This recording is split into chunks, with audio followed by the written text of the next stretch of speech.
I've faced some of the world's most extreme environments, but let me tell you, nothing compares to the mental and physical challenges of SAS selection. The 22nd Special Air Service Regiment, Britain's premier special forces unit, and the template upon which countless other special operations forces around the world have been modeled. Right today, we're going to dive into the heart of this legendary unit, exploring its history, its grueling selection process, and the operations that have made it the most respected special forces unit in the world. The story of the SAS begins in the unforgiving deserts of North Africa during World War II.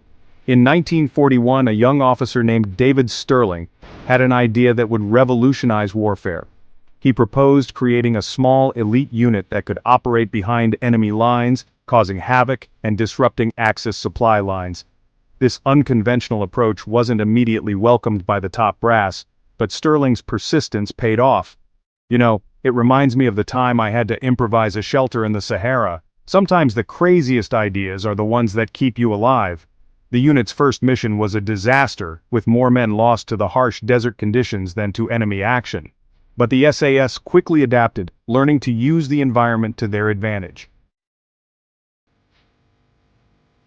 The SAS selection process is renowned as one of the most grueling in the world. I've put myself through some extreme challenges, but let me tell you, SAS selection takes it to another level. It's not just about physical fitness. It's a test of mental resilience, determination, and the ability to think clearly under extreme stress.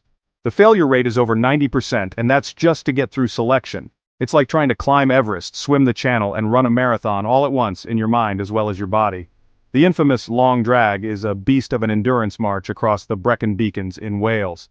Candidates carry heavy Bergen packs, navigating through harsh terrain and unpredictable weather. But the clock doesn't stop there, oh no.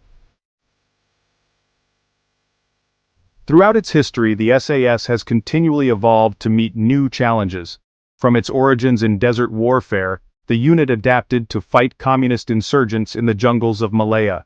This experience shaped the SAS's approach to counterinsurgency operations, emphasizing the importance of winning hearts and minds alongside military action. The unit's ability to adapt quickly to new environments and threats became its hallmark. It's like, how a chameleon changes its colors. The SAS changes its tactics to blend into any situation. In the 1970s and 80s, the rise of international terrorism presented a new challenge. The SAS responded by developing cutting-edge counter-terrorism tactics. They pioneered techniques for hostage rescue in urban environments, combining speed, surprise, and overwhelming force. This adaptability has kept the SAS at the forefront of special operations, ready to face whatever threats emerge in our ever-changing world. On May 5, 1980, the world watched as the SAS stormed the Iranian embassy in London, bringing a 6-day siege to a dramatic end. This operation, codenamed Nimrod, showcased the unit's counter-terrorism capabilities on a global stage. The assault was a masterclass in precision and speed. SAS operators, clad in black and equipped with specialized weapons, breached the building from multiple points simultaneously. It was like watching a pack of wolves coordinating a hunt, each member knowing exactly what to do.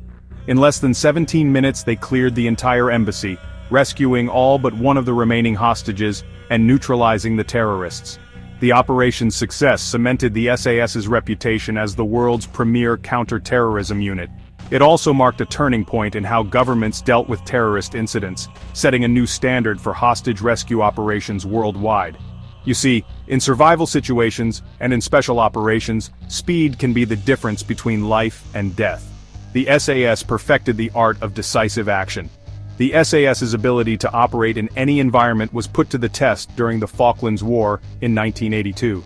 Small SAS teams were inserted onto the islands to gather crucial intelligence.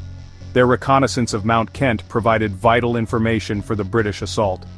Despite the harsh conditions and being vastly outnumbered, these small teams had a significant impact on the conflict's outcome. It's like, well, being dropped into the wilderness with nothing but your wits. You have to make every resource count. Fast forward to 2000 and we see the SAS in action in Sierra Leone. Operation Barras was a textbook hostage rescue mission. A jungle environment, heavily armed opponents, and the lives of British soldiers at stake. It was a scenario that played to all of the SAS's strengths. The operation's success showcased the unit's ability to plan and execute complex missions in challenging environments. further cementing their reputation as one of the world's most effective special forces units. You know, whether you're in the jungle or the Arctic, it's about reading the environment and using it to your advantage, something the SAS has mastered. The SAS philosophy of fighting light has influenced special forces around the world. It's about carrying only what you need and being able to adapt on the fly.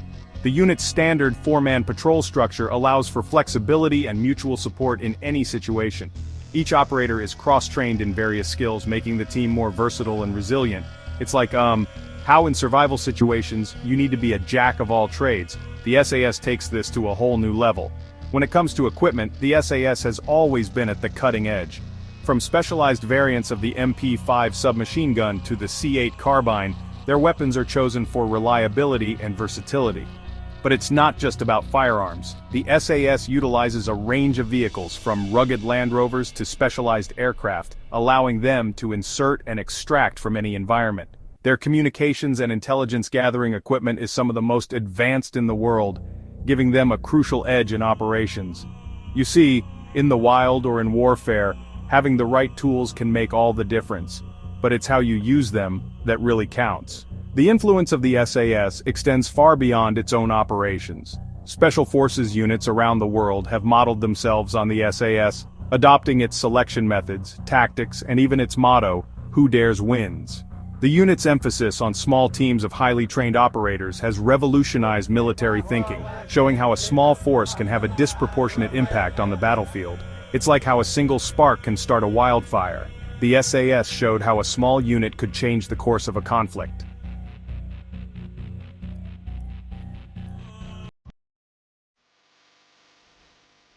Today, the SAS continues to operate at the forefront of British special operations.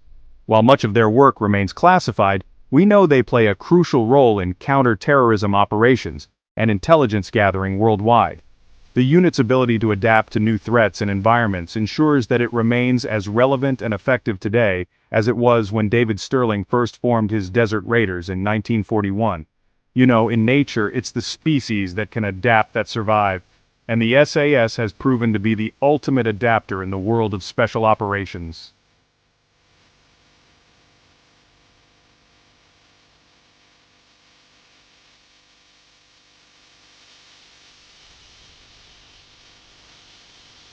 Without question, the SAS is the most experienced Tier 1 unit in the world. It is the opinion of many military experts and special operations professionals worldwide that the 22nd Special Air Service remains the best Tier 1 unit in the world. As David Stirling once said, "The quality of our individual men remains the key to our operational success." This ethos continues to drive the SAS today, ensuring it remains at the pinnacle of special operations capabilities. Right, whether you're facing the elements in the wild or the challenges of modern warfare, the principles remain the same: adapt, overcome, and never give up. That's the SAS way, and it's a philosophy we can all learn from.